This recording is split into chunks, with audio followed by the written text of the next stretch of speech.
We're going to take a look down Reddit lane and we might go on Twitter for a little bit just to take some discussion opportunities and open people's mind to everything that's going on out there in the Twitter space right now and Reddit space right now. But it ties back into the opportunity to collect and invest no matter what side you're on. Let's take a quick look. If you have nothing sealed, should you keep one sealed? This person asks, well, number one, Phantasmal Flames, if you look 3 to 5 years from now, it's going to be a sought after set. These Pikachu Celebration Day sets are going to be one day no longer around like they are today.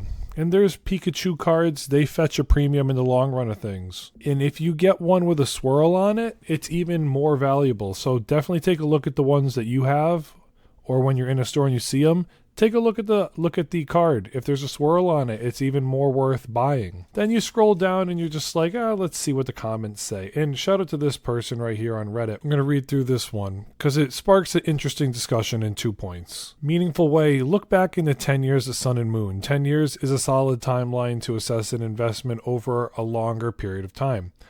Pick one of the worst sets out there from Sun and Moon, whether it's Crimson Invasion, you could talk about it like this. An MSRP of 144 USD back then for a booster box. The current market price is 580 for Crimson Invasion. It's starting to fall into the bids area of about 610 to 625. People are selling them for on eBay.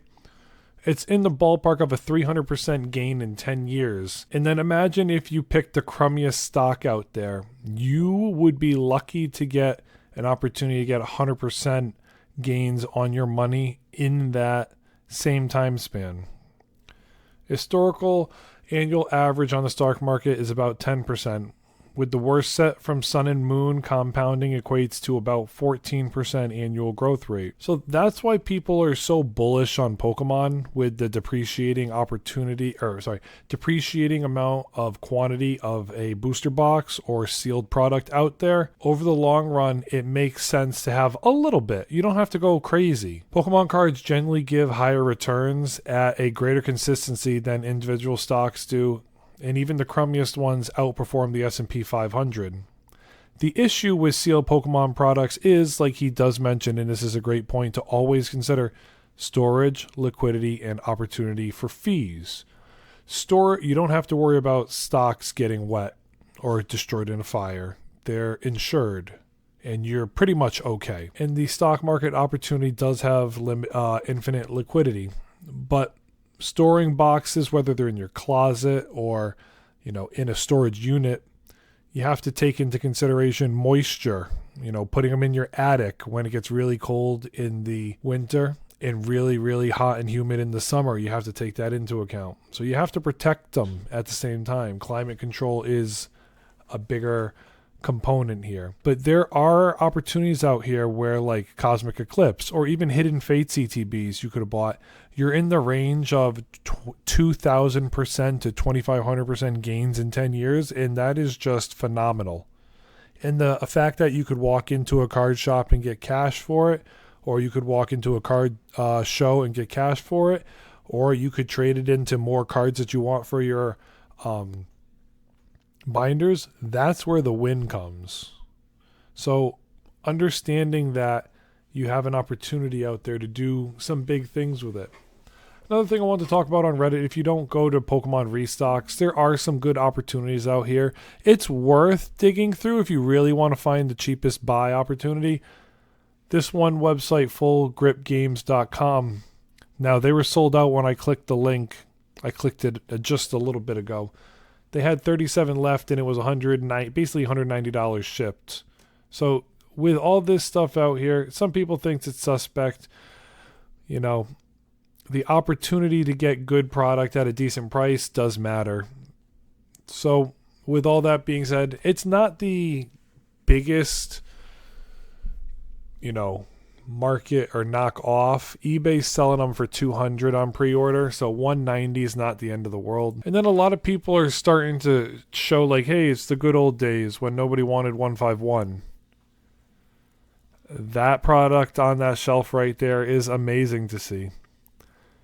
People think about like Ascended Heroes like this now, Prismatic like this right now. Last year in the summer, everybody was talking about how $150 Prismatic ETB is way too expensive and nobody wants it.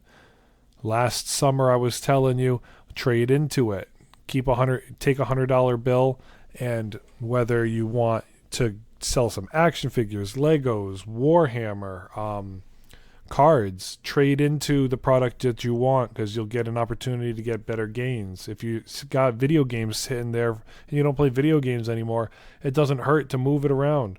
If you're not into baseball, hockey, basketball anymore, move it around and get the products that are out there working hard. Because stuff like this, you see this and you question yourself, is it ever going to go back to this time? There could be. We are in an I don't want to call it a bubble, but that's the right terminology. Like, the market is extremely hot. More eyes than ever before are on Pokemon. So with that being said, if there's product that you have that you bought at MSRP in your closet and you have 3, 4, 5 of it, and you're like, well, I would never buy it now for this price, it doesn't hurt to sell 1 or 2 of them. Let the other 3 keep appreciating. When it gets to an even more juicy of an opportunity for yourself and you're like, yeah, I know I'm not buying that, sell another 1. Keep 2 for the long shot. And that's really how you have to look at it to help protect yourself, your investment, your closet space, your wife's sanity, however you want to look at it. Let's say we all have wives, or your girlfriend's sanity. You know, which would you rather have, a 151 booster bundle case or a case sealed of prismatic evolutions, or just 10 in general? You got the bundle here. The bundle's sitting right now for about $1,800, and it's opened. So when you see open bundles, assume that the person potentially bought the bundle. That's not the true stuff. You're looking at $1,900 from a certified hobby shop. This is where I'd feel comfortable taking it from. Now, this person does have a ton of sales, but they could just be going to vending machines, buying the empty box on eBay for, a couple hundred, and then saying, hey, it's the real deal. $1,900 potentially is your first one where you feel comfortable getting it sealed. Then the next one might be $2,100. Am I knocking a lot of the other people? I don't know. I don't know them. I would have to, find their website, do my due diligence, maybe give them a phone call. If you got some card shops around you that you trust, go in and see if they'll take it for $2,000. Or would you rather go the prismatic route? You get 10 of them, 10 ETBs for the range of, call it $2,100 from hobby shops that matter. So both of them are right on the same price point, about $2,000. What would you rather have right now? I think there's more gains to be had in prismatic evolutions than the booster bundle. The main reason for that is seeing where an ETB case right now for 151 is. 151 ETB case is $6,000. So that's really why Prismatic Evolutions has that opportunity built in to make you another 2x or 3x. In the short term, before it goes out of print, maybe a 2x. So, yeah, that's built in there. Hopefully it works out for any of you. And what would you rather have? Now, this 151, the Charizard, everybody and their mother's got it in their thumbnail right now. Unless you slept under a rock for the last couple weeks, that Charizard flew from a range of about 250 to 300, and then for about a week it was like 320, and people started to sell them, and you saw it happening. And now it's closing in on the line of 500. It could have a cool off period and potentially come back to 400, or it could go right through 500 and creep up to 750 now. So, where are you thinking Charizard's going to go? It's going to be interesting to see. 151's in the same boat. Even the UPC is doing the same thing. The UPC almost feels like the right play out of all of it than getting a Charizard at this moment. Take a quick look at Collector. Collector brings out a couple things. PSA Bubble Mew from Paldean Fates just sold for over $2,000 on eBay. The population count is over 15,000 now, but there is a strong chase for the Bubble Mew. People argue it's right up there with the Sunbreon from Prismatic Evolutions as the top card in the Scarlet and Violet era. I could agree with them on that. Bubble Mew's taken a long time to really move into that $2,000 range. I think the Magikarp is still, from Paldea Evolved, more expensive in a PSA 10 of it. The other card that the Scarlet and Violet era has a big following with is the Gray Felt Hat Pikachu, or Van Gogh Pikachu, and it's almost on the line of $3,000 now. I remember when this thing was $1,500 to $1,800, and everybody was like, the population report is so high, nobody's going to want it. And people had stacks of this card, just like 10 deep at shows. And now it's a $3,000 card. So some people paid off, almost approaching $50,000 in a PSA 10, and it's nuts. It's so insane to see that card is not a bad card to grade.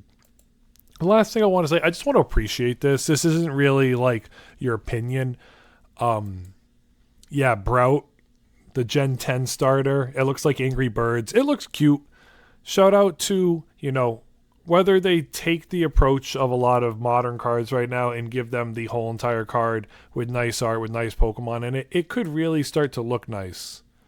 Pombon, there's a lot they can do with these cards. And where Scarlet and Violet gave every card their own personality almost in them, it's going to be fun to see where these new cards go in the future. Shout out to Wingle. I'm excited. I am excited for it. So with all that being said, there's good things in the market. There's some things that you might feel a little FOMO to get into or miss. But at the end of the day, I hope this video gets you to understand if you can get anything for MSRP, if you're in the right products, they will go up faster than the, not as sought after products. And people say, oh, everybody didn't want X, Y, and Z, so this is why you should buy Shrouded Fable and Stellar Crown. It's like, I don't know if the logic behind buying Stellar Crown and Shrouded Fable is there, but at the end of the day, I could eat my own words, So at the same time, it doesn't hurt to expose yourself to a little bit of everything, or just hyper focus on one or two things we all know is going to do well. But at the end of the day, it's Pat's Projects, guys. I have no video sponsors. This video is sponsored by you guys, so I'd really appreciate it if you hit that like button and comment down below. You already know I can't thank y'all enough for the vibes right now. Until next time, everyone, Pat out.